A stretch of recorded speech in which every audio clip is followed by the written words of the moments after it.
हम लाते हैं talk shows और अनलिमिटेड एंटरटेनमेंट सिर्फ YouTube पर।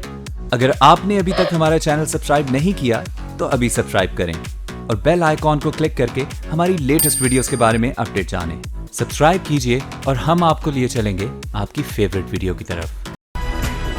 आप देख रहे हैं खबरों, तबसरों और तज्जियात पर मबनी पाकिस्तान का सबसे मोतबर न्यूज शो दुनिया, कामरान खान के साथ। कराची का एक बड़ा मसला यह है कि कराची का सियासी ओनरशिप किसी के पास नहीं है। पाकिस्तान पीपल्स पार्टी जिसकी सिंध में हुकूमत है, कराची के साथ उसकी पॉलिटिकल एफिलिएशन, उसकी सियासी वाबस्तगी उस अंदाज की नहीं है जैसे कि यहाँ की दूसरी बड़ी जमातों की है, मगर वो खुद अंदर की टूट फूट का शिकार है। बहरहाल चाहे ये जमातें इक़्तिदार में हो या ना हो, कराची वाले सिसकते रहते हैं और मुख्तलिफ मंसूबे अगर शुरू भी हो जाते हैं, अल्लाह अल्लाह करके शुरू होते हैं तो ख़त्म नहीं होते। ऐसा ही एक मंसूबा जो कराची में ट्रैफिक की रवानी के लिहाज से बड़ी कलीदी अहमियत का हामिल है, वो है लियारी एक्सप्रेस वे का मंसूबा। ये जनरल परवेज़ मुशर्रफ के दौर में सन 2003 के आखिर में शुरू हुआ था। सन 2003 में शुरू होने वाला ये मंसूबा सन 2017 के आखिर तक, इस दिसंबर तक, इस तारीख तक मुकम्मल नहीं हो सका है। इसमें पाकिस्तान पीपल्स पार्टी के तकरीबन 10 साल भी शामिल हैं और पिछले 10 साल के इक़्तिदार में रहने के बावजूद ये मंसूबा जो आधे से ज़्यादा जनरल परवेज़ मुशर्रफ के दौर में ही मुकम्मल हो गया था, अभी तक अटका हुआ है। एक बार फिर अदालत आलिया ने इसकी नोटिस लिया है। आज सिंध हाई कोर्ट में जस्टिस इरफान सादत और जस्टिस अजीज़ुल्लाह खान पर मुश्तमिल सिंध हाई कोर्ट के 2 रुकनी बेंच ने मंसूबे के मुतासरीन को मुआवजे की अदायगी के मुकदमे में हिदायत जारी की कि लियारी एक्सप्रेस वे गले की हड्डी बन गया है। अब 31 दिसंबर दी सिंध हाई कोर्ट ने कि दोनों ट्रैक्स को फाल किया जाए। 2003 में 3 अरब से शुरू होने वाला प्रोजेक्ट अब बढ़कर 23 अरब रुपए का हो चुका है। वज़ीर आला ने अगस्त में इसका इफ्तिताह कहा था कि वो इस अगस्त में इसका इफ्तिताह करेंगे।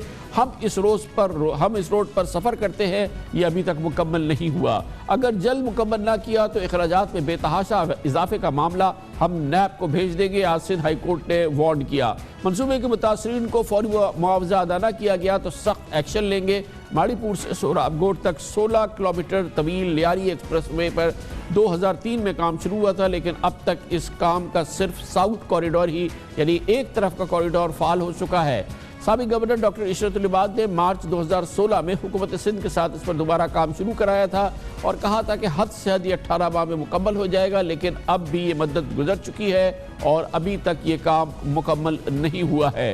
बड़ी दिलचस्प बात यह है कि काम मुकम्मल ना हुआ हो मगर इस मंसूबे को खूब लूटा गया है। लियारी एक्सप्रेस वे के 3 साबिक प्रोजेक्ट डायरेक्टर्स के खिलाफ मुतासरीन को मुआवजे की अदायगी में अरबों रुपयों के घपलों के इल्ज़ाम में रेफरेंसेस फाइल है और एहतसाब अदालत में उन पर मुकदमे चल रहे हैं। ये होता है कराची के मंसूबों के साथ।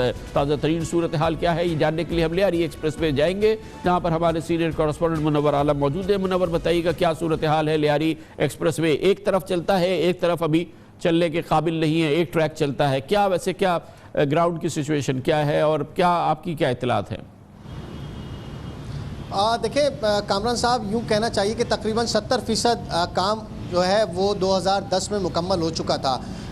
इसमें जो अब काम है तकरीबन 7 साल के दौरान 30% काम होना था जो अब तक मुकम्मल नहीं हो सका। ये हैरानकुन बात है। सोहराबगोट से जो माड़ीपुर जाने वाली ट्रैक है वो मुकम्मल है और जो वापस आने वाला ट्रैक है वो गुलशन इकबाल से और सोहराबगोट तक मुकम्मल है। जो थोड़ा पोर्शन बाकी बचा है वो 7 साल से पेंडिंग में है। सबसे बड़ा मसला यहाँ से जो मुतासरीन थे लियारी एक्सप्रेस वे के, उनको मुंतकिल करना था और उसके लिए 2002 में ही एक डिपार्टमेंट बना दिया था सिंध हुकूमत ने, Lyari express way resettlement project के नाम से। सबसे ज़्यादा करप्शन और सबसे ज़्यादा बेकायदगियाँ, बदउनवानी जो हुई है वो इसी डिपार्टमेंट में हुई है। इनको रीसेटलमेंट यहाँ से लोगों को पैसे देने थे, लोगों को प्लॉट्स देने थे, तो तैसर टाउन और हॉक्स बे का इंतखाब किया गया, 80 गज का मकान बनाकर देना था। यही सबसे बड़ा मसला बना सिंध हुकूमत के लिए जो आज तक हल नहीं हो सका। लोग कोर्ट में गए, स्टे ले लिया। 2 साल तो ऐसे गुजरे कि इस पर एक ईंट नहीं लग सकी और काम बिल्कुल बंद रहा। तो 2 साल तो ये निकाल दीजिए और बाकी इस वक्त तकरीबन 15 साल इस प्रोजेक्ट को हो गए हैं। इस वक्त सूरत हाल ये है कि जो लियारी एक्सप्रेस वे है, जो गुलशन इकबाल से माड़ीपुर तक का जो सेक्शन है वो मुकम्मल करना है, आने वाला ट्रैक, और वो मुकम्मल नहीं होकर दे रहा क्योंकि 2012 में इसके डिज़ाइन में तब्दीलियाँ की गई और 3 तब्दीलियाँ इसमें बड़ी की गई जिस पर अखराजात में भी इजाफा हुआ। तो जो प्रोजेक्ट 3 अरब का था वो 30 अरब रुपए का हो चुका है और ख़ासतौर पर जो सेटलमेंट है जो लोगों को सेटलमेंट देनी थी उसके अखराजात तकरीबन 16 अरब रुपए तक पहुंच चुके हैं। सिंध हुकूमत हर साल इंतहाई कम रकम रीसेटलमेंट के नाम पर रखती है, जिसकी वजह से ये मंसूबा जो है वो तातुल का शिकार रहता है। और इस वक्त जो सूरत हाल वो ये है कि जो ट्रैक 31 दिसंबर का ऐलान किया गया है, लगता ऐसा है कि 31 दिसंबर तक ये मुकम्मल नहीं हो सकेगा। बहुत बहुत शुक्रिया। मुनव्वर आलम हमारे साथ हैं। इस सिलसिले में हुकूमत सिंध का मौक़िफ़ जानते हैं, हमें फिर ज्वाइन करेंगे सूबाई वज़ीर बल्दियात जनाब जाम खान शोरो। बहुत बहुत शुक्रिया शोरो साहब। कराची की ट्रैफिक की रवानी के लिए लियारी एक्सप्रेस वे से ज़्यादा कोई मंसूबा इसलिए अहमियत का नहीं हो सकता क्योंकि ये तो सन 2010 तक 9 तक जो है ये 70% बन चुका था, ये 30% इसका खाली काम रह गया था। 2003 का मंसूबा शुरू होने वाला 2017 के दिसंबर का एंड आ गया है, जिसमें तकरीबन 10 साल पीपल्स पार्टी के। आज हाईकोर्ट ने, सिंध हाईकोर्ट ने सख्त इसका नोटिस लिया है, आपको 31 दिसंबर तक की तारीख दी है। आखिर कब ये मुकम्मल होगा और क्या 31 दिसंबर को सिंध हाईकोर्ट के हुक्म की तामील आप कर पाएंगे? मेहरबानी कामरान भाई 2016 के अक्टूबर के महीने तक कोर्ट की लिटिगेशन की वजह से यहाँ पे स्टे ऑर्डर था। 2016 के अक्टूबर के बाद यहाँ पे काम शुरू हुआ है। आपके मुख्तलिफ प्रोग्रामों में मैंने आपसे वादा किया था कि दिसंबर 2017 में इंशाल्लाह ताला हम इसका साउथ बाउंड जो है चल रहा है और नॉर्थ बाउंड जो है इंशाल्लाह ताला हम कंप्लीट करेंगे। और अगर आप वो अपने प्रोग्रामों की रिकॉर्डिंग निकाल के देखेंगे, मैंने बारहा ये आपके प्रोग्रामों में कहा है कि इंशाल्लाह ताला दिसंबर 2017 में, ये अक्टूबर तक स्टे था, उसके बाद से काम शुरू हुआ है। रीसेटलमेंट के इशूज थे जिसकी वजह से ये देखिए, इसका मेजर काम पाकिस्तान पीपल्स पार्टी के दौर में, इन्वेस्टमेंट भी पाकिस्तान पीपल्स पार्टी के दौर में मेजर हुई है जब फेडरल गवर्नमेंट हमारी थी, और रीसेटलमेंट भी पाकिस्तान पीपल्स पार्टी के दौर में हुई है। इंशाल्लाह ताला कंप्लीट भी हम इसको करने जा रहे हैं। कोर्ट के इशूज थे अक्टूबर 2016 तक, इसकी वजह से ये प्रोजेक्ट लेट हुआ है। इंशाल्लाह ताला दिसंबर की डेडलाइन थी हमारी, FW इसको एग्जीक्यूट कर रही है प्रोजेक्ट को, तो इंशाल्लाह ताला दिसंबर की हमारी डेडलाइन है। इनके 1-2 इशूज थे जिनको इंशाल्लाह रिजॉल्व किया गया है, इंशाल्लाह ये कंप्लीट होगा। यानी कि जो सिंध हाई कोर्ट ने आपको दिसंबर की 31 तारीख और आपकी भी डेडलाइन ये है, तो कराची वालों के लिए आपकी तरफ से खबर यह है कि इंशाल्लाह इस महीने में लियारी एक्सप्रेस वे मुकम्मल हो जाएगा। सन 2018 के शुरू से ही इसमें ट्रैफिक इंशाल्लाह चलेगा। जी, हमारी पहले दिन से हमने जो टाइमलाइन दी हुई है FW को, वो दिसंबर 2017 की दी हुई है। मैंने आपको आपके मुख्तलिफ प्रोग्रामों में इसके ऊपर हम मुख्तलिफ टाइमों पर मुझसे बात करते रहे। हमारी डेडलाइन दिसंबर है इंशाल्लाह ताला। अगर आप वहाँ पे ग्राउंड पे काम देखेंगे तो ग्राउंड पे काम आपको दिसंबर के हवाले से ही कंप्लीशन की तरफ जाते हुए नजर आएगा। बहुत बहुत शुक्रिया जनाब जाम खान शोरू हमारे साथ मौजूद थे। कमर्शियल ब्रेक और उसके बाद जिक्र करेंगे कराची का एक और मामला। हर छुट्टी वाली सुबह को, हफ्ते की सुबह को भी ये होता है, कराची के सीयू के इलाके में सैकड़ों लड़के जमा होते हैं, अपनी कीमती मोटरसाइकिल्स लेकर आते हैं और यहाँ पर बाइक रेसिंग होती है। ये सैकड़ों लड़के हर छुट्टी वाली सुबह अपनी जानों से खेलते हैं। यहाँ बिल्कुल एक जंगल का सा सभा होता है जो नज़र आता है। इस दौरान लड़ाइयाँ होती हैं, एक्सीडेंट्स होते हैं और कत्ल का एक बड़ा अंधोनाक वाक़या हुआ है इस इतवार को। इस सब की तफसीलात आपको देंगे। अब हुकूमत सिंध से कहा गया है कि इस खेल पर, स्कूली खेल पर फौरी तौर पर पाबंदी लगाए। इसकी भी बात करते हैं छोटे से वक्फे के बाद।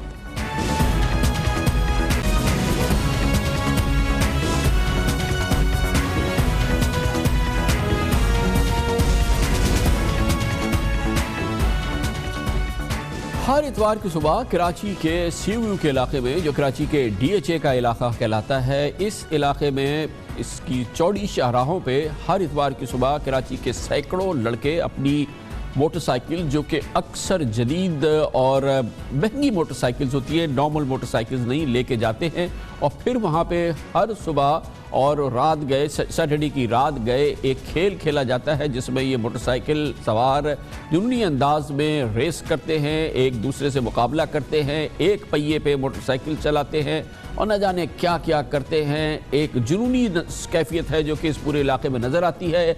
इसके फिर नताइज होते हैं, एक्सीडेंट्स होते हैं, लोगों को शदीद चोटें लगती हैं और फिर इस जुनूनी कैफियत में एक दूसरे से लड़ भिड़ जाते हैं। और फिर वो होता है जो आज इस इतवार की सुबह हुआ, जब एक इसी किस्म के वाक़े से वापस आने वाले मोटर बाइक पे ये बाइकर्स जो वापस आ रहे थे, उनकी किसी एक गाड़ी के साथ कोई झगड़ा हुआ और इस झगड़े के नतीजे में उन्होंने फायरिंग की और जिसके नतीजे में एक नौजवान हलाक हो गया, दूसरा शदीद जख्मी हो गया और ये बाइकर्स जो हैं उनको गिरफ्तार कर लिया गया।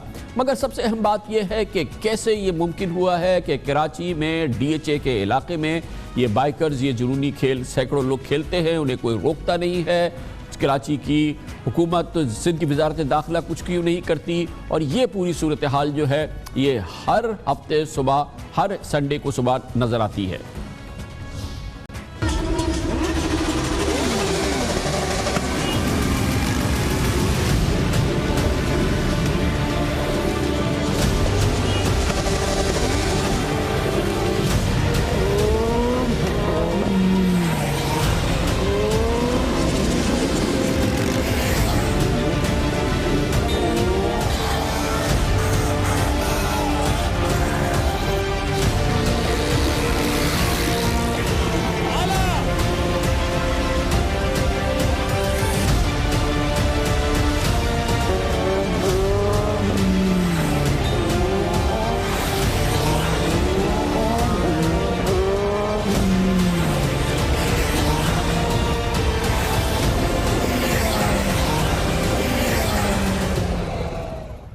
हालिया वाक़यात के बाद कराची पुलिस ने आज सिंध की वजारत दाखिला से और डिफेंस हाउसिंग अथॉरिटी से और क्लिफ्टन कैंटोनमेंट बोर्ड से कहा है कि वो उनके साथ मिले और इस जुनूनी और ख़तरनाक खेल को DHA के इस इलाके में, CVU के इस इलाके में दो दरिया के आसपास रोकने के बंदोबस्त करे और इसके लिए दफ़ा 144 का फौरी तौर पे निफाज किया जाए। ये बाइक रेसिंग का ये मामला और ये जिस अंदाज से खेला जाता है ये इतना सादा भी नहीं है कि जैसा कि आपको नज़र आए। इसके पीछे क्या कुछ है ये हमें बताएंगे हमारे कॉरेस्पॉन्डेंट फैसल खान मौजूद है। फैसल, ये बताइएगा, वैसे कहने को तो नौजवान हैं, ये ज़ाहिर है कि ये अफोर्ड कर सकते हैं, ये इंतहाई महंगी ये मोटर बाइक्स हैं, ये लोग बाहर से मंगाते हैं, फिर इसको चलाते हैं, खेलते हैं, तो ये क्यों आप कहते हैं और ये जो बात सामने आ रही है कि ये इतना सादा मामला नहीं है, क्यों नहीं है ये इतना सादा मामला?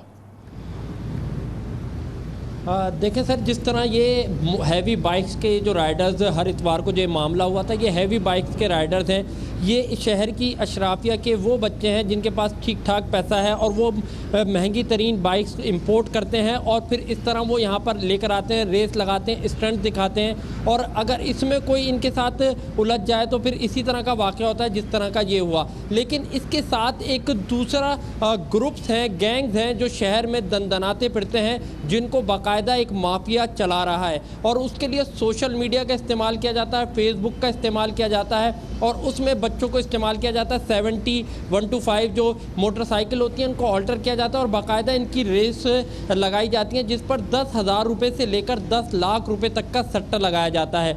ये वो मैकेनिक्स होते हैं जो बच्चों को इस तरफ जो है प्रोवोक करते हैं, उनको इस्तेमाल करते हैं और उन बच्चों को रेस में इस्तेमाल किया जाता है। और ये तमाम तर मामला होता है सोशल मीडिया पर, फेसबुक पर, जहाँ पर इनके बाकायदा दर्जनों के करीब ना सिर्फ पेजेस बने हैं बल्कि ग्रुप्स हैं जहाँ पर ये एक दूसरे को चैलेंज कर रहे होते हैं और फिर उसके बाद ये रेस का इनेकाद किया जाता है। ये सिर्फ DHA में नहीं किया जाता, इसके साथ साथ ये होता है सुपर हाईवे पर होता है और कोरंगी रोड पर होता है। ये इस तरह यहाँ पर इनको बाकायदा यहाँ पर इनकी रेसेस लगाई जाती हैं और इसके लिए बाकायदा फेसबुक का इस्तेमाल किया जाता है और एक चैलेंज की सूरत होता है। इसमें ख़ास बात यह है कि बच्चों की इस तरह की ब्रेन वॉशिंग हुई हुई है कि बच्चे अगर इस हादसे में जान से चले जाते हैं तो वो समझते हैं कि शहीद हो गए और अपने आप को शहादत के रुतबे पे फाइज समझते हैं। और इसके साथ साथ बाकायदा सैकड़ों की तादाद में ये रेसर यहाँ पर आते हैं और इनके बैकअप के लिए पीछे गाड़ियाँ होती हैं जिसमें असलहे से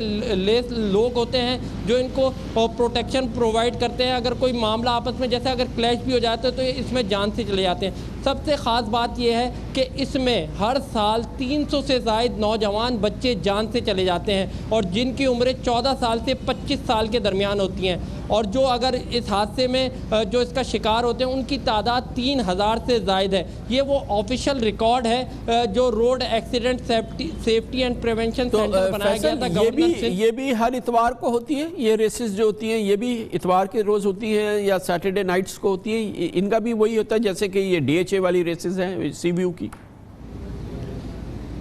जी बिल्कुल, ये मुख्तलिफ डेज़ में स्पेशली सैटरडे नाइट्स को इनका होती हैं, शारा फैसल पर होती हैं, DHA में होती हैं और जो है ये सुपर हाईवे पे होती हैं। ना सिर्फ सैटरडे नाइट्स को भी होती हैं, संडे को होती हैं। ये आपस में जैसे इनकी टसल हो जाती है, फेसबुक पे टसल हो जाती है, एक दूसरे को चैलेंज करते हैं। उसके बाद बाकायदा ये दो तरह की रेस होती हैं, एक फ्री स्टाइल होती है और एक जो है फेयर स्टाइल होती है। फ्री स्टाइल में ये होता है कि ये डेथ एग्रीमेंट साइन करते हैं, जिसमें एक दूसरे में अगर कोई इसमें जान से चला भी जाए तो वो एक दूसरे के लिए जिम्मेदार नहीं होगा। उसमें बाकायदा छूट होती है कि वो रेस के दौरान अगर सामने वाले राइडर को लात मार के गिराना चाहे तो गिरा सकता है। ये फ्री स्टाइल होती है। इसके साथ फेयर स्टाइल होती है, जिसमें ख़तरा कम होता है कि वो एक दूसरे को मार नहीं सकते, लेकिन बेशतर एक्सीडेंट इसी में होते हैं। और एक्सीडेंट के नतीजे में ये इतनी बड़ी तादाद है 3000 नौजवान की, जो 14 साल से 25 साल के दरमियान होते हैं, जो माजूर हो जाते हैं, लेकिन इनको रिपोर्ट नहीं किया जाता। हुकूमत की जानिब से बैनर आवेज़ा किए जाते हैं कि वन व्हीलिंग और रेसिंग पर पाबंदी है, नोटिफिकेशन जारी किए जाते हैं, लेकिन कुछ नहीं होता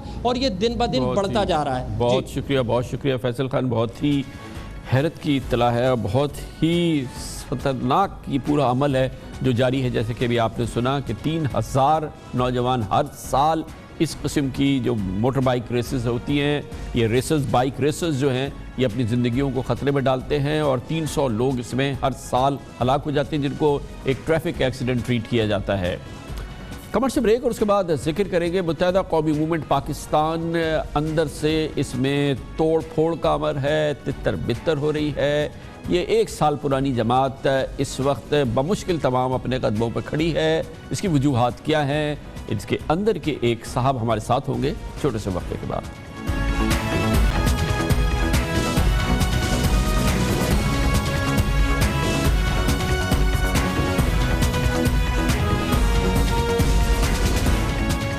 मुत्तहिदा कौमी मूवमेंट पाकिस्तान, जिसकी सरबराही अब डॉक्टर फारूक सत्तार करते हैं, उसके अंदरूनी मसाइल जो भी हों, लेकिन ये भी एक हकीकत है कि पाकिस्तान की पार्लियामेंट की ये चौथी बड़ी सियासी जमात है। कौमी असम्बली में भी और सेनेट में भी इसकी नुमाइंदगी बहुत काबिल ज़िक्र है, इसलिए ये एक सियासी क़ुव्वत भी है। लेकिन ये सियासी क़ुव्वत उस अंदाज की नहीं है जैसे कि सियासी क़ुव्वत होने चाहिए। तमाम इत्तलात इस बात की निशानदेही कर रही हैं और मुसलसल खबरें आ रही हैं कि ये जमात अंदर से टूट फूट का शिकार है, गिरोहबंदी का शिकार है और इसके अंदर टूट फूट का अमल तेज़ी से जारी है। इसके मुख्तलिफ अरकान छोड़ के या तो मुख्तलिफ जमातों में जा चुके हैं, ख़ास तौर पर PSP में शामिल हो चुके हैं। बाज़ अरकान ने फैसला किया है कि ना वो PSP में शामिल होंगे, लेकिन मुत्तहिदा कौमी मूवमेंट पाकिस्तान MQM पाकिस्तान की मौजूदा शक्ल में इसके साथ रहना वो मुनासिब नहीं समझते। अंदर की धड़ेबंदी के नतीजे में ये बात वाज़ेह है कि जनाब आमिर खान, जनाब डॉक्टर फारूक सत्तार इस हवाले से इस जमात में तकसीम मौजूद है। ये बात भी सामने आई है कि जो मेयर कराची हैं वसीम अख्तर, उनकी जो कारकर्दगी है उस हवाले से भी पार्टी के अंदर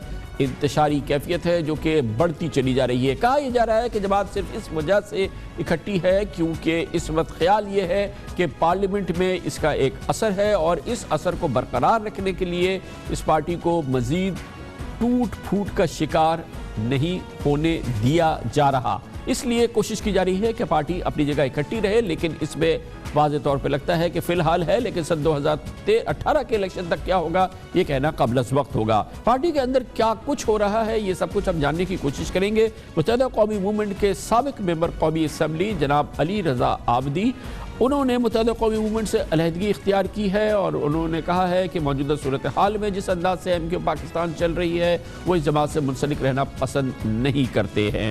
मुत्तहिदा कौमी मूवमेंट ने अपने तौर पर उनकी बुनियादी रुकनियत भी खारिज कर दी है। जनाब अली रज़ा आबदी आज हमारे साथ मौजूद है।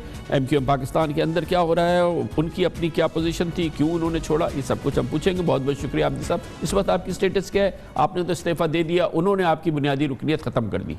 बहुत शुक्रिया कामल साहब। जी, मैंने इस्तीफ़ा मैं जब करबला में था और जब 8 नवंबर को ये PSP के साथ फ़ारूक भाई बैठे थे तो उसी दिन अनाउंस कर दिया था मैंने कि मैं अपनी सीट से भी रिज़ाइन करता हूं और पार्टी से भी रिज़ाइन करता हूं क्योंकि मेरे रिजर्वेशंस थे। बुनियादी रुकनियत अभी तक इन्होंने नहीं हटाई है। वो पिछले साल का ही जो 5 दिसंबर लास्ट ईयर को मुझे उस वक्त मेरी बुनियादी रुकनियत ख़त्म की थी, फिर बाद में वापस ले लिया था। अच्छा, लेकिन ये सिर्फ एक वाक़या था जिसकी बिना पर आपने अचानक जो है कहा कि मैं इस्तीफ़ा देता हूँ, या मेरा ख्याल ये कि कुछ तो सिलसिले की कड़ी हो। जी बिल्कुल। जब मैं काफ़ी दिनों से बहुत सारे इश्यूज थे जिनको मैं एड्रेस करना चाह रहा था और मैं रिजर्वेशंस भी मैं शो कर रहा था पार्टी में। फारूक भाई से भी बात हो रही थी इसके हवाले से, क्योंकि मैं ये समझता हूँ कि जी जैसे अब आपने भी इंट्रोडक्शन में कहा कि पार्टी में ग्रुप बंदी है कि खुलफशार है, तो उसके रीज़न्स हैं कुछ। वैसे तो हर पार्टी में तकरीबन ग्रुप्स होते हैं, लॉबीज़ होती हैं, प्रोफेशंस में भी होते हैं, इंस्टीट्यूशंस में भी होते हैं। अनफॉर्चुनेटली हमारे यहाँ मैं ये समझता हूँ कि कुछ लोग हैं जो कि सरबराहों को या फिर लीडरशिप के बड़े लोगों को, जैसे आमिर भाई हो गए, फारूक भाई हो गए, कामरान भाई हो गए, इन लोगों को आपस में लड़वाने की भी कोशिश की जाती है, एक से दूसरे की शिकायत भी लगाई जाती है।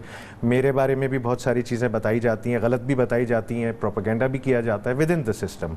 तो उसकी फिर मैं क्लैरिफिकेशंस भी देता रहता हूँ। तो मैं एक स्टेज पे आ गया कि सर कि मैं कब तक अपने आप की वजाहतें करता रहूँगा। मैं अगर ट्विटर पे कुछ बोलता हूँ तो मैं, या फिर अगर कहीं असेंबली में बोलता हूँ या टॉक शो में बोलता हूँ, उस पर कुछ इश्यूज़ हो जाते हैं। तो मैं बेहतर यही समझता हूँ कि मैं अलग हो जाऊँ, क्योंकि और यही रीज़न था जिसकी वजह से मैं उस दिन जब ये 8 नवंबर की प्रेस कॉन्फ्रेंस हो रही थी, तो देन आई थॉट कि जी this is enough and I can not continue any more. ये बताइए आबिदी साहब के इस वक्त जो अददी कैफियत है वो तो हमें पता है कि कौमी असम्बली में इतने अरकान हैं, सेनेट के इतने अरकान हैं, सूबाई असम्बली के, ग्राउंड पे कितने लोग एक्चुअल मौजूद हैं, कितनी परसेंटेज मौजूद है 2013 की जो मेंबर्स थे जो कि अभी भी इस MQM पाकिस्तान के साथ दिलो जान से खड़े हुए हैं? सर इसमें तो ज़ाहिर है सच्चाई से तो यही है कि जी वो तादाद नहीं है जो 2013 में थी या फिर 14 में थी या 15 तक के बल्दियाती इलेक्शंस में थी। कराची कंफ्यूज्ड भी है। कराची का जो वोटर है, जो मुत्तहदा का वोटर है, वो वेट एंड सी की पॉलिसी पे भी है। वो खुद भी समझता है कि हालात, वोटर तो जो भी है, मगर जो मेंबर्स हैं, जो इलेक्टेड मेंबर्स हैं, उनकी क्या कैफियत है? तो कितने यहाँ हैं, कितने बाहर चले गए, कितने बादल ख्वास्ता शामिल हैं, कितने छोड़ के ही चले गए? अब इसमें देखें जी डिफरेंट हैं कि कुछ PSP में चले गए और मज़े की बात उन्होंने रिज़ाइन भी नहीं किया। और मेरा एक और रीज़न भी यही है कि जी जब जिन लोगों ने रिज़ाइन करना था, जब वो दूसरी पार्टी में चले गए, तो हमारी पार्टी उनसे रिज़ाइन क्यों नहीं ले रही है? Why are they continuing? फिर कुछ लोग हैं जो कि अमेरिका में या फिर मुल्क से बाहर बैठे हुए, जो कि MQM पाकिस्तान के साथ हैं, और कुछ लोग हैं जो कि समझ लें एक तरह से खामोश हुए हैं, जो कि इंतज़ार कर रहे हैं कि 18 तक का इलेक्शन या फिर जब तक ये टेन्योर पूरा नहीं हो जाता। ग्राउंड पे सर ये है कि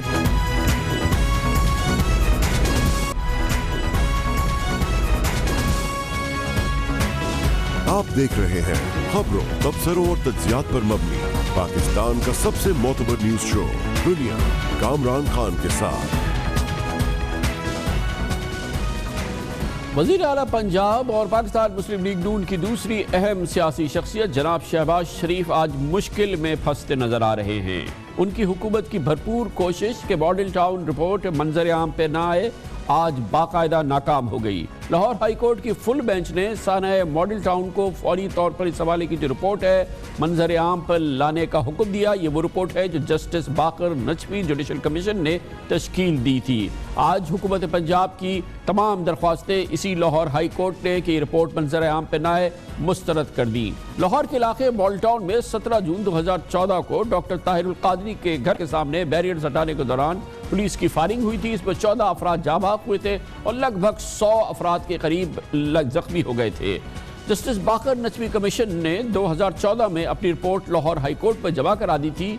आज ये रिपोर्ट बाकायदा हुकूमत पंजाब ने लाहौर हाई कोर्ट की फुल कोर्ट की इस फैसले के बाद जारी कर दी है। रिपोर्ट तो जारी हो गई है, मगर वाज़े तौर पर लगता है और सामने आती है ये बात कि हुकूमत पंजाब, शहबाज शरीफ साहब क्यों मुसलसल कोशा थे कि ये रिपोर्ट मंजर आम पे ना है, क्योंकि इस रिपोर्ट के मंदरजात उनके लिए बहुत डैमेजिंग हो सकते हैं। ये बात आज साबित हो गई है। इसमें जो नताइज अखज़ किए गए हैं वो बहुत डैमेजिंग हो सकते हैं जनाब शहबाज शरीफ के लिए और उनकी हुकूमत के लिए। इसमें कहा गया था कि वज़ीर आला पंजाब शहबाज शरीफ के बयान हल्फी और पुलिस के मौक़िफ़ में वाज़ेह तज़ाद है। ये रिपोर्ट अपने नताइज में कहती है कि वो एफिडेविट, वो बयान हल्फी जो वज़ीर आला की हैसियत से जनाब शहबाज शरीफ ने बाकर नचवी जुडिशल कमीशन में दर्ज कराया, वो उसमें तज़ाद है, पुलिस के मौक़िफ़ में तज़ाद है। इस तरह से लग ये रहा है कि इस बयान हल्फी में जनाब शहबाज शरीफ के झूठ का आमेजिश है। ये बात मुश्किल होगी जनाब शहबाज शरीफ के लिए आगे के दिनों में। ये बात भी साबित हो चुकी है। ये रिपोर्ट कहती है कि शहबाज शरीफ ने पुलिस को पीछे हटने का कोई हुक्म नहीं दिया। ये भी वो बात है जो कि जनाब शहबाज शरीफ के एफिडेविट में थी कि उन्होंने पुलिस को डिसएंगेज करने के लिए कहा, मगर वाकयात, शवाहिद और बयानात ये साबित कर रहे हैं कि शहबाज शरीफ साहब ने इस किस्म का कोई हुक्म नहीं दिया। इसी रिपोर्ट में कहा गया है कि मॉडल टाउन में ऑपरेशन का फैसला वजीर कानून पंजाब राना सनाउल्लाह की सरबराही में डिजाइन किया गया था। गोया कि जो पुलिस ऑपरेशन हुआ जिसमें कि कत्ल गारत हुई, उसको जनाब राना सनाउल्लाह की सरपरस्ती हासिल थी। कम अज कम ये रिपोर्ट ये कहती है। राना सनाउल्लाह ने कहा कि डॉक्टर ताहिरुल कादरी को मकासद हासिल नहीं करने दिए जाएंगे। उनको ये कोट किया गया है जस्टिस बाकर नचवी कमीशन में, जो कि आज शाया हुई है। साना मॉडल टाउन से कबल DCO लाहौर को भी तब्दील कर दिया गया। इस पर हैरत का इजहार किया है इस कमीशन ने। साहने से पहले खान बेग को IG पंजाब पुलिस के ओहदे से हटाया गया। इस पर भी हैरत का इजहार किया गया है और सवाल उठाया है इस कमीशन की रिपोर्ट ने। इस कत्ल गारत के भयानक ऑपरेशन से बाआसानी बचा जा सकता था, लेकिन ऐसा नहीं किया गया। और ये भी बहुत ही डैमेजिंग कंक्लूजन है इस रिपोर्ट का, क्योंकि ये कहा जा रहा है कि 14 अफराद खत्म ना होते, ये 100 लोग से ज़्यादा लोग जख्मी ना होते अगर इसे बेहतर तरीके से प्लान किया जाता। गोया कि इस कत्लेआम, ये जो कत्ल हुआ, ये जो पुलिस के हाथों 14 लोगों का कत्ल हुआ, इसकी जिम्मेदारी हुकूमत पंजाब की है और वो इसको अवॉइड कर सकती थी। और ये भी कहा है इस रिपोर्ट पे कि पुलिस इस वाक़े में मुकम्मल तौर पे मुलव्विस है, लेकिन पुलिस ने ऐसा पंजाब हुकूमत पर किया। गोया कि इस पूरे ऑपरेशन का बोझ हुकूमत पंजाब पर है। और एक और बहुत अहम बात है जो इस रिपोर्ट में है कि हर किसी ने तहकीकात में तमाम तर नाकाम बनाने की कोशिश की कि सच्चाई को छुपाया जा सके। और ये बात जो है ये आप अंदाज़ा लगा सकते हैं, रिपोर्ट को पढ़ने वाले खुद फैसला कर सकते हैं कि सानह मॉडल टाउन की जिम्मेदारी किसकी है। और ये ही वजह है कि हम समझते हैं कि मामला बड़ा गंभीर हो गया है। आज जस्टिस आबिद अजीज शेख की सरबराही में जस्टिस शहबाज अली रिजवी और जस्टिस काजी मोहम्मद अमीन ने 101 सफ़हात मुश्तमिल अपने महफूज फैसले में लिखा कि मालूमात तक रसाई अवाम का बुनियादी हक है। और जस्टिस बाकर नचवी कमीशन की रिपोर्ट इंसदाद दहशतगर्दी की अदालत में सानह मॉडल टाउन के ज़ेर समाअत केस पर असरअंदाज नहीं होगी। और इस अंदाज से एक पेंडोरा बॉक्स खुल गया है और ये पेंडोरा बॉक्स काफ़ी मुश्किलात पैदा कर सकता है जनाब शहबाज शरीफ के लिए, उनकी हुकूमत के लिए। और जाहिर है कि इसके पीछे और इस पूरी कैंपेन के पीछे जो शख्सियत है जो इस पूरी कैंपेन को, जो उनकी हुकूमत के खिलाफ है, लीड कर रहे हैं, वो मिनाजुल कुरान के सरबराह और पाकिस्तान अवामी तहरीक के सरबराह जनाब डॉक्टर ताहिरुल कादरी हैं, जिन्होंने आज इस अज़म का इजहार किया इस रिपोर्ट के आते ही कि उनका सफ़र यहाँ से ख़त्म नहीं हो रहा बल्कि शुरू हो रहा है। इस मसले पर हुकूमत पंजाब को दूसरी शिकस्त हुई है हाई कोर्ट में, तो कानूनी शिकस्त पाने के बाद 2 मरतबा और फुल बेंच के हाथों उन्हें मुस्ताफी हो जाना चाहिए। दरअसल अगर उनके अंदर कोई अखलाकी जुर्रत होती तो 17 जून का वाकया ही पेश ना आता, और अगर इन्होंने करवा दिया था तो उसके बाद भी इक़्तिदार पर रहने का जवाज न था। हो नहीं सकता कि शहबाज शरीफ साहब ने यह कत्लेआम करवाया हो अपने भाई साहब के हुक्म और इजाज़त के बगैर। नवाज शरीफ साहब भी इसमें शरीक हैं, वो भी सज़ा पाएंगे इंशाअल्लाह ताला। वक्त दूर नहीं है जब आप दोनों भाइयों को और अपने इनके हवारियों को जेल में देखेंगे इंशाअल्लाह ताला। आज हुकूमत पंजाब का अपना वज़ीर आला का मौक़िफ़ देते हुए वज़ीर कानून जनाब राना सनाउल्लाह ने कहा कि पहली बात तो यह है कि इस कमीशन की कोई कानूनी हैसियत नहीं है। दूसरी बात उन्होंने कहा कि जो रिपोर्ट है बकौल उनके ये नामुकम्मल है। और तीसरी बात उन्होंने कही केसेस वो सुप्रीम कोर्ट में चैलेंज करने जा रहे हैं। बज़ाहिर उन्होंने बताया, ये दिखाया कि उन्हें इससे कोई परेशानी नहीं है। रिपोर्ट जो है ये इनकन्क्लूसिव है, इसमें किसी हुकूमती पर्सनैलिटी को जो है वो ज़िम्मेदार नहीं ठहराया गया। No responsibility has been fixed against any individual. इसमें जो पुलिस पार्टी ने जो मौके पे थी, उस पुलिस पार्टी के किसी मेंबर को कोई स्पेसिफिक रोल जो है वो नहीं जो है वो फिक्स किया।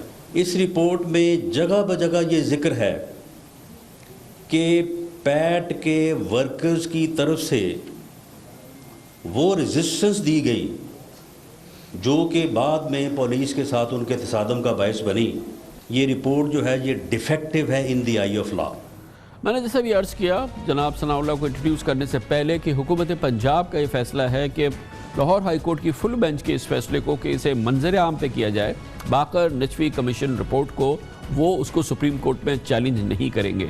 मगर हुकूमत पंजाब के ज़राए कहते हैं कि उन्होंने अभी फैसला करना है कि वो बाकर नचवी कमीशन को और उसकी रिपोर्ट को सुप्रीम कोर्ट में चैलेंज करना है या उसको मज़ीद चैलेंज करना है या नहीं, ये अभी फैसला होना बाकी है और ये बहुत एक अहम सवाल है। मगर इस पूरी सूरत हाल में जो बोझ आया है हुकूमत पंजाब पर, जनाब शहबाज शरीफ पर और पाकिस्तान मुस्लिम लीग नून की हुकूमत पर, जो कि पहले ही शदीद सियासी मुश्किलात का शिकार है, इन तमाम उमूर पर बात करते हैं। उसके लिए हमारे साथ मौजूद हैं हमारे अपने लीगल एक्सपर्ट, सियासी और कानूनी और आइनी उमूर के एक्सपर्ट तजियाकार जनाब साद रसूल हमारे साथ लाहौर से ज्वाइन करें। बहुत बहुत शुक्रिया साद रसूल साहब। अगर मैं ये कह रहा हूँ कि ये बहुत डैमेजिंग है ये रिपोर्ट शहबाज शरीफ साहब के लिए, हुकूमत पंजाब के लिए और इसके मुताल्लिकीन के लिए बहुत डैमेजिंग कहना मुनासिब है? मेरा ख्याल है खान साहब, अगर आप सिर्फ बहुत डैमेजिंग कहें तो शायद ये भी कानून और सियासत के अंदर शायद अंडरस्टेटमेंट हो, क्योंकि इसके अंदर इस तरह की इसका जो सब्जेक्ट मैटर है, जो रिपोर्ट का एक्चुअल इशू है, वो लोगों की अमवात है, लोगों की शहादत है। और ऐसी सिचुएशन के अंदर जहाँ पे 14 के करीब शहादतें हुई हों, वहाँ पे रिपोर्ट में जो कि एक जुडिशल ऑफिसर, एक सिटिंग जुडिशल ऑफिसर, एक मोअज़्ज़ज़ जज साहब ने, जो कि आज भी लाहौर हाई कोर्ट के जज हैं, उन्होंने तरतीब दी हो और उसके अंदर एलिगेशंस या इशारे तमाम जो हैं वो हुकूमती ओहदादारान और सियासी ओहदादारान के लिए हों, तो मेरा ख्याल है कि बहुत डैमेजिंग से भी ज़्यादा कानूनी और सियासी इसकी बहुत ज़्यादा इम्प्लिकेशन। क्या ऐसे पहलू है इसमें? कुछ तो मैंने बयान किए जो कि आपके नज़दीक बहुत मुश्किल होगा उसका दिफा करना शहबाज शरीफ साहब के लिए, पंजाब हुकूमत के लिए, राना सनाउल्लाह के लिए। और पहले तो और ये कि क्या वाकई इसकी कोई कानूनी हैसियत नहीं है, कोई इस पर कोई ये बाइंडिंग नहीं है, तो इसका कोई असर नहीं हो सकता। पहले इस पहलू का बयान कीजिए और फिर वो क्या पहलू है जिसका दिफा करना बहुत मुश्किल होगा।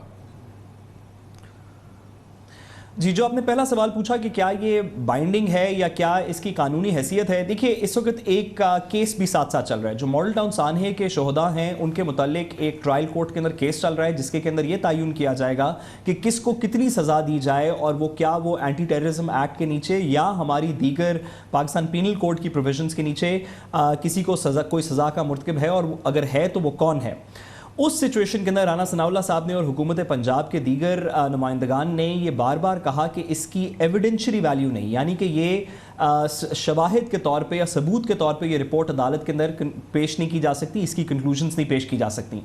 ये जो सवाल है यहाँ तक शायद उनकी बात के अंदर मेरिट हो, सिर्फ इस वजह से कि अगर ये रिपोर्ट पेश करनी पड़ी तो जिन साहब ने, जो जज साहब मोअज़्ज़ज़ जज साहब हैं जिन्होंने ये रिपोर्ट मुरतब की है, हुकूमत ये रिक्वायर करेगी कि उनको भी अदालत में पेश किया जाए, उनके ऊपर जिरा हो, उनकी क्रॉस एग्जामिनेशन हो और जिरा होने के बाद इसको शवाहिद की कैटेगरी में डाला जाए।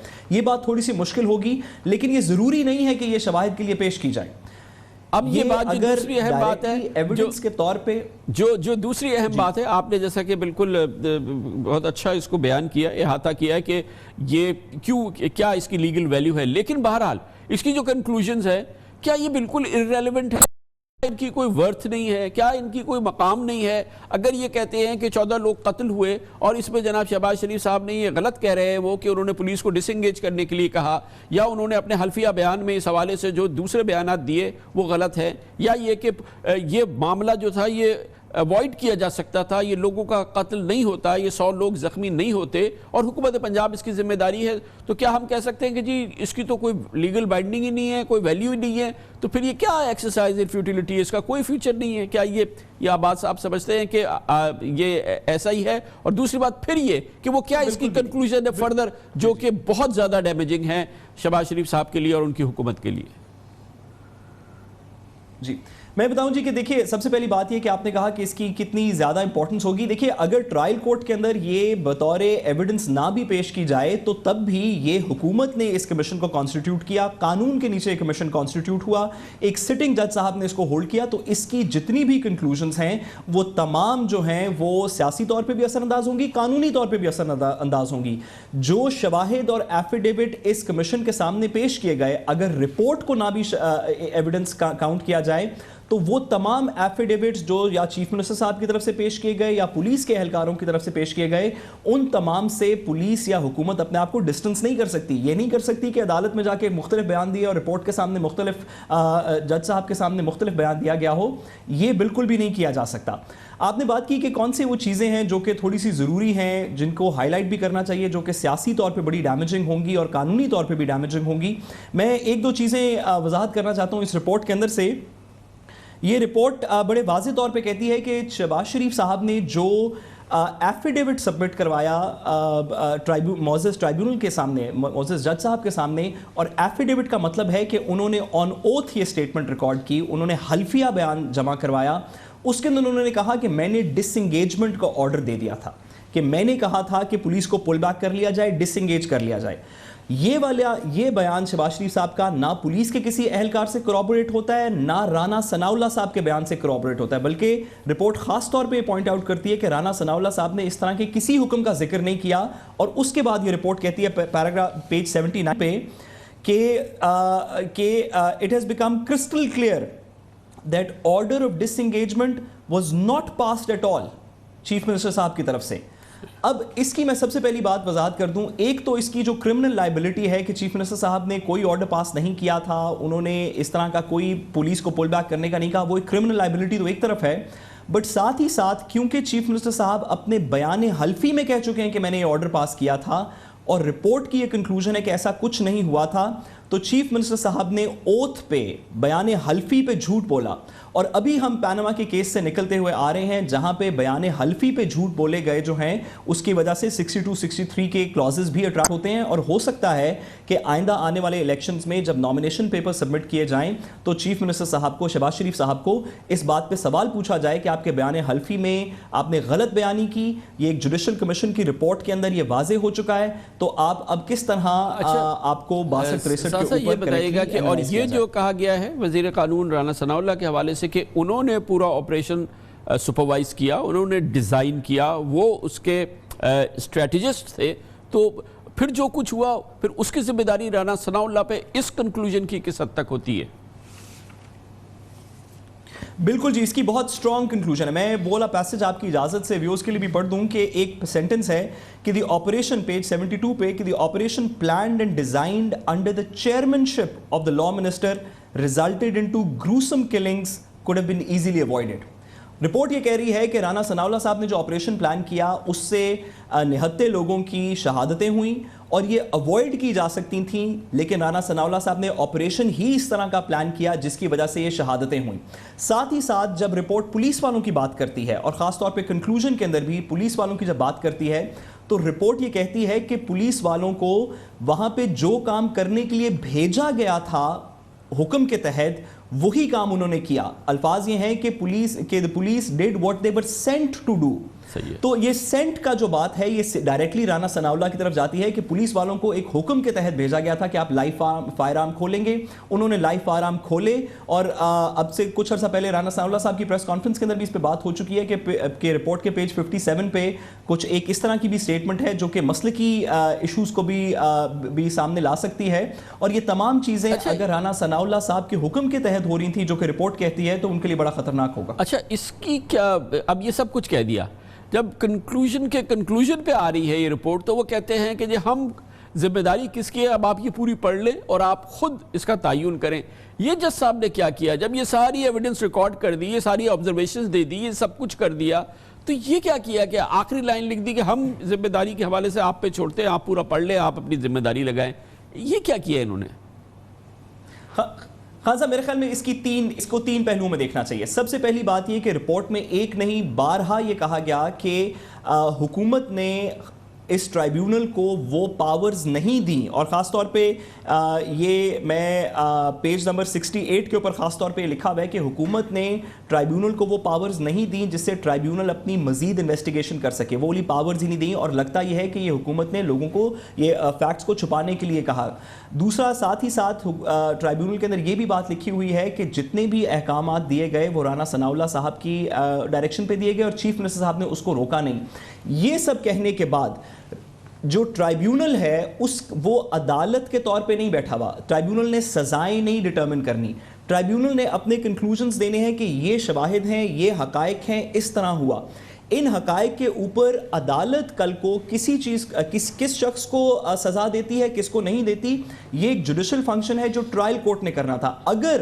अगर ये ट्राइब्यूनल कह देता कि हमारे ख्याल में इन अमवात की जिम्मेदारी जो है या इन शहादतों की जिम्मेदारी राना सनाउल्लाह साहब के ऊपर पड़ती है या चीफ मिनिस्टर साहब पे पड़ती है, किसी भी सरकारी ओहदेदार के ऊपर पड़ती है, तो फिर कल को ये सवाल उठता कि अब ट्रायल कोर्ट के अब एक हाई कोर्ट के जज बगैर ट्रायल पूरा किए ये कैसे जिम्मेदारियां फिक्स कर सकते हैं।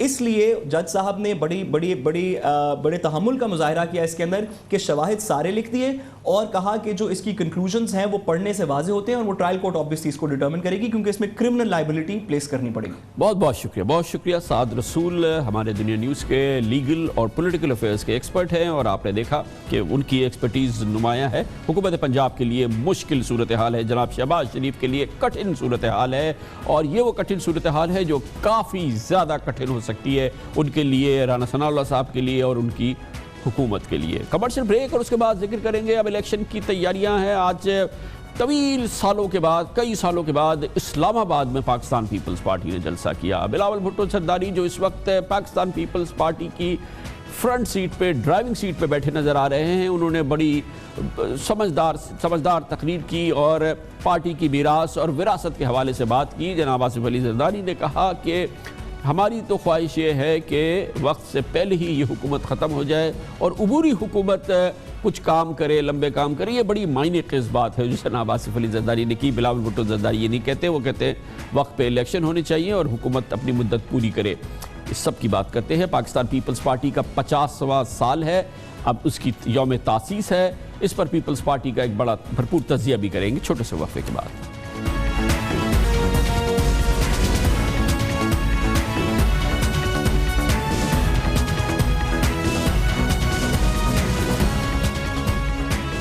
पाकिस्तान पीपल्स पार्टी अपनी 50वीं सालगिरह या अपना 50वां यौम तासीस मना रही है।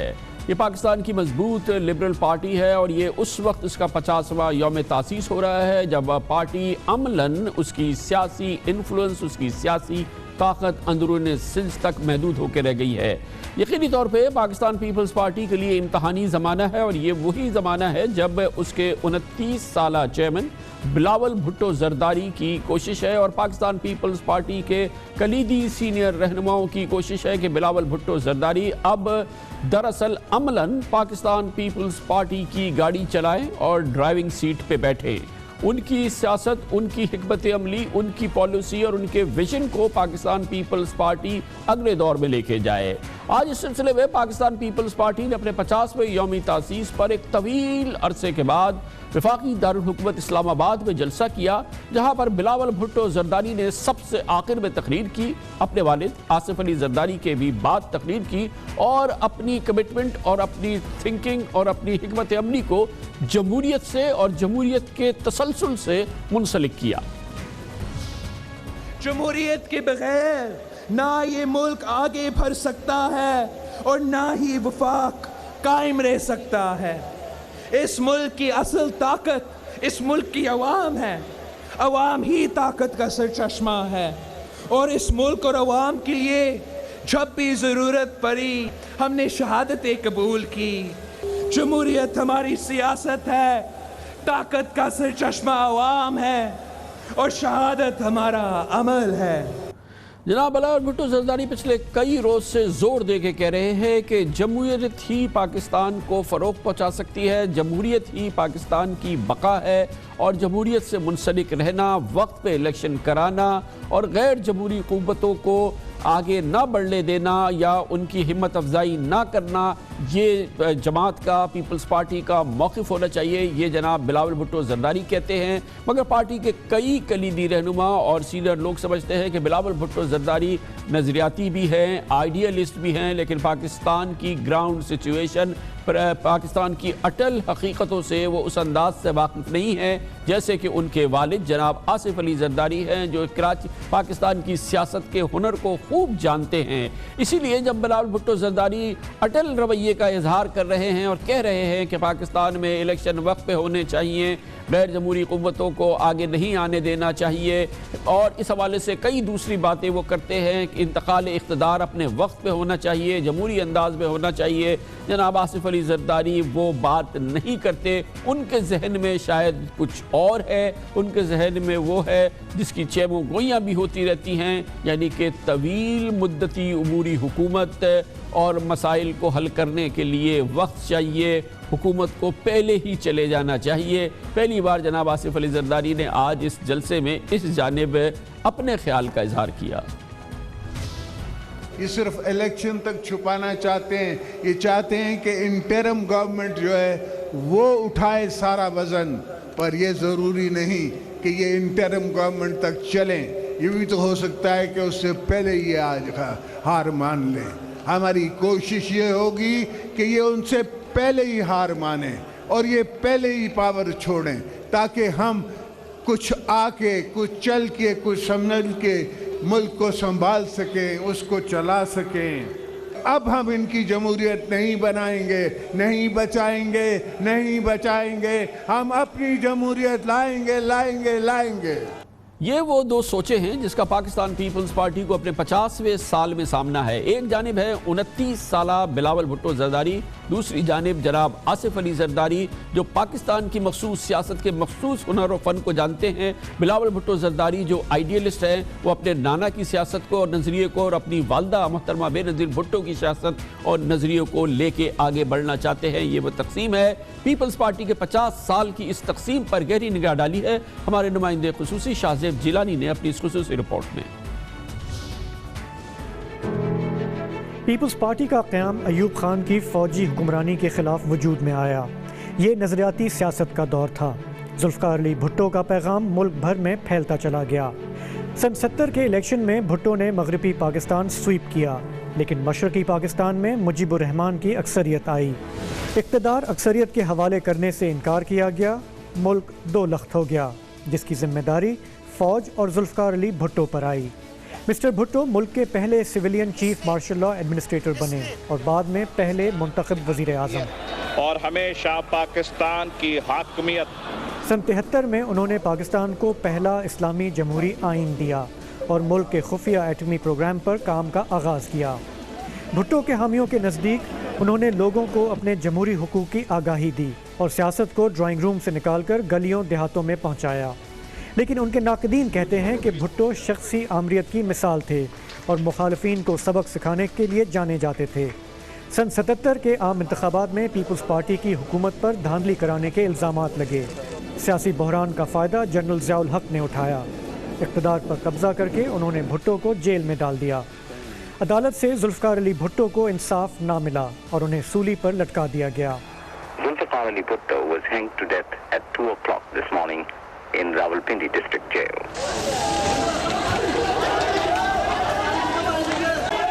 जनरल ज़िया के खिलाफ नफरत बढ़ी और जीए भुट्टो का नारा मुज़ाहमत की अलामत बन गया।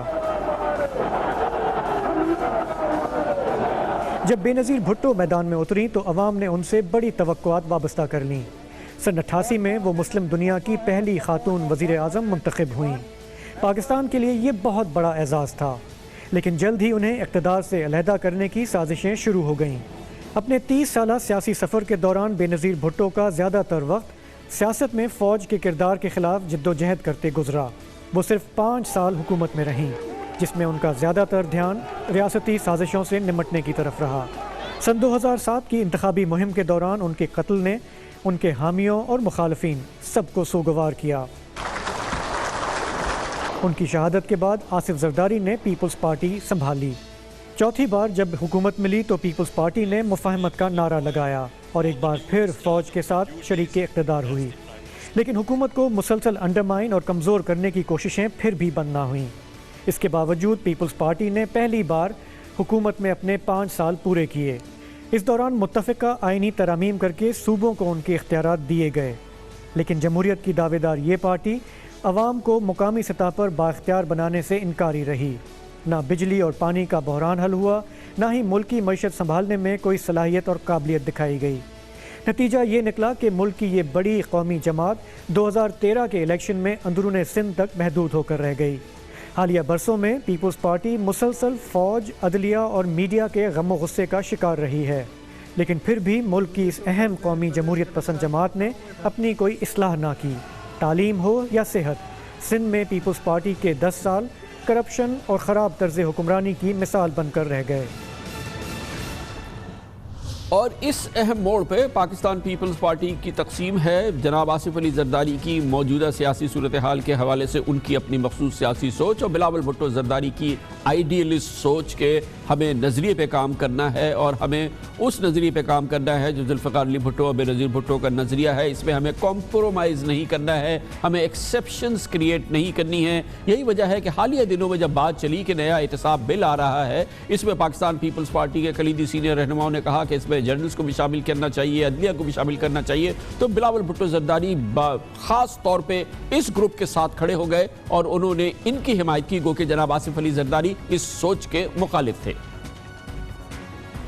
The Pakistan People's Party believes in across-the-board accountability of all sections of society and call upon the Parliamentary Committee on Accountability to urgently draft appropriate legislation to ensure across-the-board accountability. हमें समझौते करने पड़ रहे हैं। अगर आज हम एहतसाब का कानून बनाते वक्त इस बात पे मुत्तफिक होते हैं कि फौजी अफसरान और अदलिया के लोग इस एहतसाब के कानून से बाहर रहेंगे, नहीं आएंगे, अक्रॉस द बोर्ड अकाउंटेबिलिटी नहीं होगी, तो उसके बाद मेरे ख्याल से हमें ट्राइकोटमी ऑफ पावर्स की बात नहीं करनी चाहिए। पार्लियामान के पास एक मौका आया था कि हम अक्रॉस द बोर्ड अकाउंटेबिलिटी करेंगे। मैं तो पार्टी की पॉलिसी को फॉलो कर रहा था। मेरे चेयरमैन का ये साइंड प्रेस स्टेटमेंट है। I was following what I believe is my parties policy. I was really shocked, surprised and disappointed when I learned that even my party reportedly has gone back on this. I am really shocked. अब तो मेरा ख्याल है कानून बनाने की ज़रूरत नहीं है, नया कानून बनाने की। बाबर साहब, अब नया कानून बनाने की तो ज़रूरत नहीं है, नैब लॉ में ये अमेंडमेंट कर लें। ये वो सोच थी जिसमें बिलावल भुट्टो जरदारी खुद लीड कर रहे थे। वो कह रहे थे जिसे वीटो किया जनाब आसिफ अली जरदारी ने, और ये वो है सोच का टकराव जो कि इस वक्त पीपल्स पार्टी जिसका शिकार है। इसी किस्म का एक मामला है जो वाज़ेह तौर पर नज़र आता है। पीपल्स पार्टी ने तस्लीम किया और इस बात में शामिल हुई कि मुल्क में इलेक्शन बर वक्त कराने के लिए सन 2018 में सेंसस के हवाले से जो आइनी तरमीम करनी है उस आइनी तरमीम को कर लिया जाए। इसके लिए काउंसिल ऑफ कॉमन इंटरेस्ट का इजलास पाकिस्तान मुस्लिम लीग नून की क़यादत के साथ तय हुआ। वो इजलास भी हो गया, लेकिन अचानक पाकिस्तान पीपल्स पार्टी ऐसा लगता है कि इस मामले में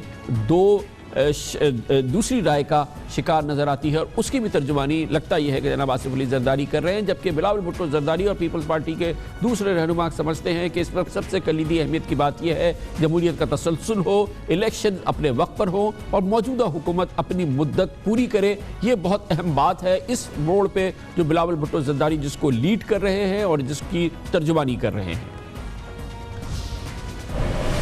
मैं चाहता हूँ कि इंतखाबात टाइम पर हो, हुकूमत जो है वो अपना टर्म कंप्लीट करे ताकि हमारा democratic transfer of power, civilian transfer of power, historical moment जो पाकिस्तान पीपल्स पार्टी के दौर में इस दौर का शुरू होने से हुआ था वो फिर से हो जाए। ये बात भी वाज़ेह है कि पीपल्स पार्टी वक्त पे इलेक्शन चाहती है, बिफोर टाइम इलेक्शन नहीं चाहती। पार्लियामेंट की वजूद की हैसियत को तस्लीम करती है। 2018 में पाकिस्तान की तारीख़ में दूसरी मर्तबा ये हो कि एक सिविलियन हुकूमत जो है वो दूसरी सिविलियन हुकूमत को इक़्तिदार मुंतकिल करे इलेक्शंस के ज़रिए से। 2018 के अंदर इलेक्शन का जो शेड्यूल टाइम है वो मैं समझता हूँ उन पे इलेक्शन होना बहुत ज़रूरी है। हम वक्त के ऊपर इलेक्शन, ना कबल अज वक्त इलेक्शन, ना बाद अज वक्त इलेक्शन, ना किसी टेक्नोक्रेट गवर्नमेंट को मानते हैं किसी आइन से मावरा कदम को पीपल्स पार्टी किसी सूरत कबूल नहीं करेगी। और अहमियत की बात यह है, ये वो चीज़ है, अगर आपने अभी जरदारी साहब का बयान सुना आज के जलसे में, उन्होंने कहा हम चाहते हैं वक्त से पहले ये चले जाएं और फिर उबूरी हुकूमत आए। और आपने अंदाज़ा लगाया कि पीपल्स पार्टी के तमाम सीनियर कायदीन, जिसमें बिलावल भुट्टो जरदारी सबसे ज़्यादा शामिल है, वो सोच के हामी नहीं है। और ये वो सोच का टकराव है जिसका पाकिस्तान पीपल्स पार्टी को अपने 50वें साल में सामना है। इस पर तज़किया हासिल करते हैं हमारे नुमाइंदे खुसूसी जनाब शाहज़ेब जिलानी हमारे साथ मौजूद है। शाहज़ेब जिलानी साहब, बहुत क्लियर कट हमने केस सामने रखा है और ये 50वां साल है, 29 साल बिलावल भुट्टो जरदारी, और फिर ये तजुर्बा और ये उम्र और ये 60 साल आसिफ अली जरदारी। एक तरफ हम देख रहे हैं प्रैग्मेटिज्म है, ज़मीनी हक़ाइक़ हैं जो आसिफ जरदारी जानते हैं, जेल उन्होंने भुगता, जलावतनी उन्होंने भुगती, उन्हें पता है कि इस मुल्क में पावर डायनामिक्स कैसे काम करती हैं। दूसरी तरफ हैं यंग बिलावल भुट्टो जो आइडियलिस्ट हैं, अवाम में भरोसा रखते हैं, उनके करीब पार्टी के सीनियर लोग हैं जो चाहते हैं कि पार्टी को रिवाइव किया जाए उन्हीं उसूलों के तहत जिनके तहत जुल्फ़िकार अली भुट्टो, बेनज़ीर भुट्टो ने चलाया। उसका एक क्लैश भी है।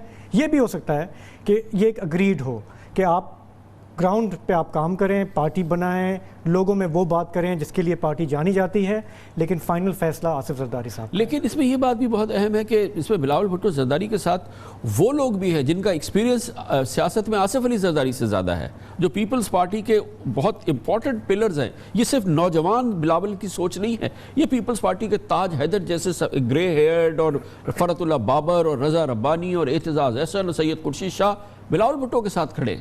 ये वो लोग हैं जो आज या कल के नहीं हैं, ये इनका 20-30 साल का तजुर्बा है। कुछ इनमें से जुल्फ़िकार अली भुट्टो साहब के साथ चले, कुछ बेनज़ीर भुट्टो साहिबा के साथ चले। वो ये समझते हैं कि अगर हम कॉम्प्रोमाइज़ पे कॉम्प्रोमाइज़ करते गए तो हमारी पार्टी में और दूसरी पार्टियों में कोई फ़र्क नहीं बचेगा।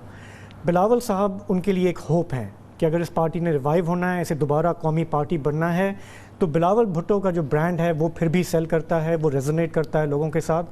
आसिफ जरदारी साहब अपनी तमाम तर खूबियों या खामियों की वजह से वो थोड़ा टॉक्सिक हैं। तो ये एक हमें तजाद नज़र आता है पार्टी के अंदर। कुछ लोग ऐसे हैं जो बिल्कुल आसिफ जरदारी साहब को समझते हैं कि जिन लोगों से हमारा वास्ता है, पाला पड़ता है, उनके जहन को वो बेहतर समझते हैं। तो ये पार्टी के अंदर हमें नज़र आता है कि दो मुख्तलिफ किस्म के ग्रोह हैं। कौन प्रिवेल करेगा इसमें? बिलावल भुट्टो को अगर प्रिवेल नहीं किया तो ये हो सकता है दिल शिकस्ता हो जाए ये फिर, क्योंकि हमें इसकी इत्तलात मिलती रहती है कि ऑफ एंड ऑन होता रहता है इनका, कि ये अपनी बात को पुश करते हैं, फिर जरदारी साहब ज़ाहिर के फिर वीटो करते हैं, फिर ये बैकग्राउंड में चले जाते हैं। और इस वक्त ये काफ़ी कुव्वत से और काफ़ी जोश से सामने आए हैं। आपको याद होगा कुछ अर्सा पहले बिलावल भुट्टो जरदारी नाराज़ होकर चले गए थे, क्योंकि उनको लग रहा था कि मेरी कोई बात जब मानी नहीं जा रही है, फ्रंट पे मैं हूँ, चेयरमैन मैं हूँ, तो कैसे हो। फिर मामला तय हुए। पीपल्स पार्टी के अंदर जब हमारी लोगों से बात होती है तो डिवाइडेड ओपिनियन है। कुछ लोग कहते हैं कि बिलावल भुट्टो जरदारी आहिस्ता आहिस्ता पार्टी में टेक ओवर करेंगे, फैसले करेंगे। उनका ये जो इंडक्शन पीरियड है ये भी कई सालों पर मुहित है, जिस तरह की हमारी कॉम्प्लिकेटेड पॉलिटिक्स है। दूसरे कहते हैं कि उन्हें नहीं लगता कि इतनी कम उम्र में उन पे जो रिस्पॉन्सिबिलिटी आ गई कि वो अपनी फुपी या अपने वालिद के असर से कभी भी बाहर निकल पाएंगे। उनको टैक्टिकल फ्रीडम तो होगा कि ग्राउंड पे डिसीजंस करें, स्ट्रेटेजिक डिसीजंस वो नहीं कर पाएंगे। ओके, तो इसका भी इजहार हो जाएगा सामने। ये अगला साल बहुत इंपॉर्टेंट है, इसमें देखते हैं कि पाकिस्तान पीपल्स पार्टी अपने 50वें साल में क्या डिलीवर करती है। कमेंट से ब्रेक, उसके बाद जिक्र करते हैं पाकिस्तान की बड़ी सियासी जमात पाकिस्तान मुस्लिम लीग नून। वहाँ पर यह बात तय है, जनाब नवाज शरीफ ने तय करा दी है कि हमने अब मुफाहमत वगैरह नहीं करनी, हमने किसी को कोई अच्छे पैगाम नहीं देने, हमने जारहाना सियासत करनी है, जिसको बाज़ लोग कहते हैं मज़ाहमती सियासत करनी है। मुस्लिम लीग नून इसके लिए पूरी तैयारी कर रही है और इसके लिए इलेक्शन के मैदान में इस मज़ाहमती जारहाना सियासी पोजीशन के साथ उतरने वाली है। इसकी तस्वीर आपको दिखाते हैं छोटे से वक्फे के बाद।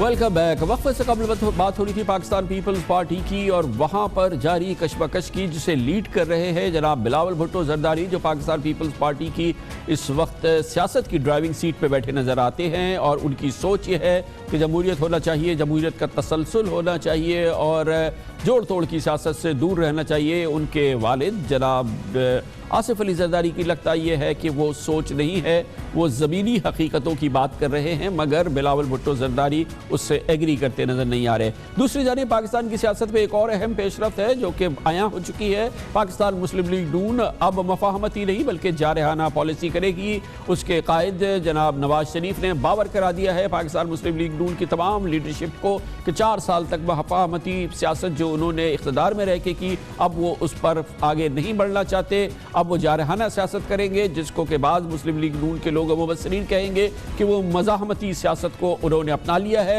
और यही वो सियासत होगी जो इलेक्शन 2018 तक पाकिस्तान मुस्लिम लीग नून को ड्राइव करेगी। इस सिलसिले में कई अहम डेवलपमेंट्स हो रही है और लग ये रहा है कि इसके लिए तैयारियां मुकम्मल हो चुकी है। और हालिया हफ्तों में अगर हम बयान देखें पाकिस्तान मुस्लिम लीग नून की लीडरशिप के, चाहे वह मोहतरमा मरियम नवाज शरीफ हो और मुस्लिम लीग नून के दूसरे वो रहनुमा जो जनाब नवाज शरीफ के करीब तरीन समझे जाते हैं, ये बात बिल्कुल वाज़े हो गई है कि रुख जो है वो मुख्तलिफ होगा और जारहाना होगा। इस सिलसिले में बहुत अहम डेवलपमेंट है जो कि आम तौर पे अवाम के सामने उस अंदाज से नहीं आई। वो है कल शब जब मुस्लिम लीग नून के अहम रहनुमा जनाब नवाज शरीफ के करीबी साथी और वफाकी वज़ीर रेलवे ख्वाजा साद रफ़ीक ने कल अपनी एक ट्वीट की है। कल इस ट्वीट में ख्वाजा साद रफ़ीक ने जो बात की है वो इस वक्त के मुस्लिम लीगी मिजाज की और जनाब नवाज शरीफ और उनके साथियों के मिजाज की तर्जुमानी करती है। इस ट्वीट में ख्वाजा साद रफ़ीक कहते हैं, मुल्क में आज भी आज़ादी से सियासत नहीं करने दी जा रही, जमहूरियत मुकम्मल आज़ाद नहीं है, आईन की सरबलंदी पर समझौता नहीं करेंगे, फौज मुल्क की सलामती के लिए किरदार अदा करे, सियासत में दिलचस्पी ना ले। आप एक एक लफ्ज़ से अंदाज़ा लगा सकते हैं कि वो सोच क्या है जो इस वक्त पाकिस्तान मुस्लिम लीग नून के जहन में है और उसकी क़यादत के जहन में है। और ख्वाजा साद रफ़ीक ने कल तहरीरी तौर पे अपनी इस ट्वीट में इसका बरमला इजहार किया है। मेरे नज़दीक ये बात इसलिए और ज़्यादा अहम है कि कुछ इसी किस्म की इसी गूंज की इसी सोच की गूंज जो है वो हमें बिलावल भुट्टो जरदारी में भी नज़र आती है।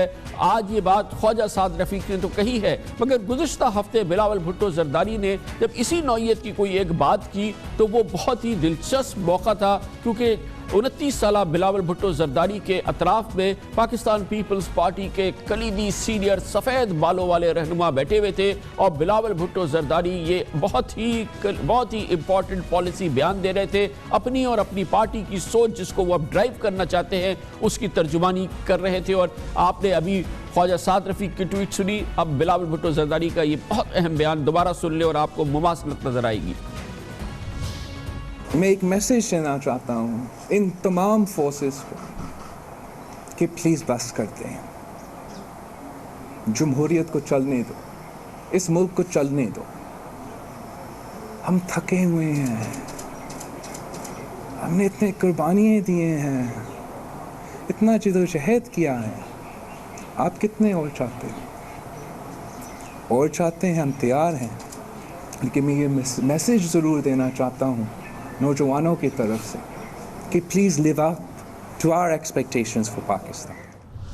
नौजवानों की बात सुने और नौजवानों की एक्सपेक्टेशन पे पूरे उतरे। और ये था बिलावल भुट्टो जरदारी का पैगाम जो उन्होंने कहा कि वो फोर्सेस को ये पैगाम, मुख्तलिफ फोर्सेस को ये पैगाम देना चाहते हैं। पिछले एक हफ्ते के दौरान पाकिस्तान मुस्लिम लीग नून ने अपनी सॉई सिमत का तयन कर लिया है, अपनी मंजिल का तयन कर लिया है, अपने सफ़र का तयन कर लिया है कि वो क्या पॉलिसी होगी, किस चीज़ को लेके आगे बढ़ेंगे, 2018 के इलेक्शन को किस अंदाज में लेके आगे बढ़ेंगे। इसकी तर्जुमानी मुसलसल पिछले चंद हफ्तों से और पिछले ख़ास तौर पे 2-3 हफ्तों से पाकिस्तान मुस्लिम लीग नून के जो कलीदी रहनुमा जनाब नवाज शरीफ के करीब तरीन वो इसकी इजहार कर चुके हैं, चाहे उसमें मोहतरमा मरियम नवाज शरीफ हो, ख्वाजा साद रफ़ीक हो, मुशाहिदुल्लाह हो या तलाल चौधरी हो। एक एक की ज़बान, एक एक के जुमले से आपको अंदाज़ा हो जाएगा मुस्लिम लीग नून अब किस बढ़ रही है। अगर इदारे जो हैं वो टकराव की तरफ बढ़ते हैं, अगर इदारे जो हैं वो अपने कॉन्स्टिट्यूशनल और लीगल बाउंड से निकल कर एक शख्स के ख़िलाफ़ बुग़्ज़ रखते हुए अगर वो एक्सेसेस कमिट करेंगे तो फिर तनकीद सुनने का हौसला भी उन इदारों को रखना पड़ेगा। तनकीद होगी, सवाल उठेंगे और उनसे जवाब मांगे जाएंगे। 16 वज़ीर आज़म को इल्ज़ामात लगा के निकाला गया, बदतरीन इल्ज़ामात, माफ़ी नहीं मिली किसी वज़ीर आज़म को। क्या बात है, हर बार वज़ीर आज़म ही गलत होता है, कभी चीफ जस्टिस या चीफ ऑफ स्टाफ गलत नहीं हो सकता? हम झगड़ा नहीं करना चाहते, लेकिन आप जब दीवार के साथ लगा देंगे तो बात करेंगे, बात करते करते नारा बनेगी, नारा फिर एक तहरीक बन जाएगा। जिन लोगों ने ये धरने कराए हैं उन्होंने पाकिस्तान का चेहरा मसख नहीं किया, तो मैं ताकत वालों से कहना चाहता हूँ कि अपनी ताकत उस जगह पे इस्तेमाल करें जिस जगह पे उस ताकत को इस्तेमाल होना चाहिए। नामालूम अफराद का अमल दखल सियासत से ख़त्म होना चाहिए। नामालूम अफराद ने जो कुछ इस पाकिस्तान के साथ किया उसका खमियाजा आज कराची में भी भुगत रहे हैं, बलोचिस्तान में भी भुगत रहे हैं, और वो पाकिस्तान दो लख्त करके भी हमने भुगता है। इसी माहौल के हवाले से मैं आपकी तवज्जो मबजूल कराना चाहूँगा इस अहम डेवलपमेंट पे कि कल जनाब मखदूम जावेद हाशमी, जिनकी अपनी एक सियासी सोच है, सियासी नज़रिया है, आजकल के ज़माने में वो मुसलसल उसका इजहार करते रहे हैं, ख़ास तौर पे जब से उन्होंने इमरान खान की तहरीक इंसाफ को खैर बात कहा है। और मखदूम जावेद हाशमी अब इसी सोच वाली पाकिस्तान मुस्लिम लीग नून के करीब से करीब तर हो रहे हैं। कल जनाब नवाज शरीफ से उनकी मुलाकात भी हो गई। पाकिस्तान मुस्लिम लीग नून में उनकी शमूलियत अब सिर्फ रस्मी कार्रवाई रह गई है। मखदूम जावेद हाशमी अपनी सोच के साथ इस वक्त, जबकि मुस्लिम लीग नून की ये मफाहमती पॉलिसी ख़त्म होकर मज़ाहमती सियासत की जानिब बढ़ रही है, मखदूम जावेद हाशमी इस पार्टी के साथ होंगे। उनको वेलकम टू द पार्टी भी कह दिया है मरियम नवाज शरीफ ने। इसी दौरान एक और बहुत अहम बात है, और वो है जिसका ताल्लुक़ है पाकिस्तान मुस्लिम लीग नून की मौजूदा सोच के हवाले से, जिसमें कहा जा रहा है कि अब निहाल हाशमी को, जिन्हें अदलिया मुखालिफ सख्त बयान देने पर पार्टी से खारिज कर दिया गया था, बुनियादी रुकनियत भी खारिज कर दी गई थी, लग ये रहा है कि उनकी वापसी के लिए अब राह हमवार हो रही है। ये भी एक बहुत अहम पेशरफ्त है और उसी सिमत की जानिब जिसका कि मैं मुसलसल इजहार कर रहा हूँ, उसकी तर्जुमानी करती है कि अब मफाहमत वगैरह की बात नहीं है, अब टोटल जारहाना सियासत की बात है, बाज़ लोगों के नज़दीक मज़ाहमती सियासत की बात है। इसीलिए निहाल हाशमी को, मखदूम जावेद हाशमी को इस पार्टी में शामिल किया जा रहा है। इन्हें एक अहम रोल्स भी मिलने की तवक्के है। और ये तो बहुत ही दिलचस्प बात है कि निहाल हाशमी को जिनको जिस अंदाज से पार्टी से निकाला गया था, उनकी इस पुरजोश तकरीर के बाद अब उनको गले लगाने की तैयारी की जा रही है। इससे ज़्यादा अहम पैगाम नहीं हो सकता पाकिस्तान मुस्लिम लीग नून की जानिब से। और इसके लिए आपको याद कराना पड़ेगा कि निहाल हाशमी ने क्या अंदाज था, क्या कहा गया था, और अब इन्हीं निहाल हाशमी साहब को गले लगा रही है मुस्लिम लीग नून, या उसकी तैयारी कर चुकी है। हिसाब लेने वालों, हम तुम्हारा यौम हिसाब करा देंगे। जिन्होंने भी हिसाब लिया है और जो ले रहे हैं, कान खोल के सुन लो, हमने छोड़ा नहीं तुमको। आज हाजिर सर भी तो कल रिटायर हो जाओगे। तुम्हारे बच्चों के लिए, तुम्हारे खानदान के लिए पाकिस्तान की जमीन तंग कर देंगे हम। तुमने पाकिस्तान के बाज़मीन पाकिस्तान नवाज शरीफ का जिंदा रहना तंग कर रहे हो। पाकिस्तानी कौम तुम्हें तंग कर देगी। ये है वो ज़बान, ये है वो अंदाज़, ये है वो जज्बात, ये है वो सोच जो कि गालिब आ रही है पाकिस्तान मुस्लिम लीग नून पर, पाकिस्तान की सबसे बड़ी जमात पर। और इसके लिए अवाम को भी इसकी तैयारी करनी होगी और इसके लिए तैयार रहना होगा, क्योंकि जनाब नवाज शरीफ ने तय कर लिया है कि पॉलिसी अब होगी जारहाना। वो मुफाहमत की पॉलिसी या मुफाहमत की सियासत को वो खैरबात कहते हैं, और उसके साथ तमाम ऐसे लोग जो उनकी सोच के साथ हैं उनके करीब से करीब तर होते जा रहे हैं। और ये सफ़र है जो कि अब शुरू हुआ है, और फ़िलहाल इसकी पहली मंजिल इलेक्शन 2018 है। देखते ये हैं कि इस दौरान और क्या कुछ होता है। इसके साथ ही हमारे आज के प्रोग्राम का इख्तिताम होता है। कल आपसे फिर मुलाकात होगी इंशाअल्लाह। कल तक के लिए कामरान खान को इजाज़त। अल्लाह हाफ़िज़ नासिर।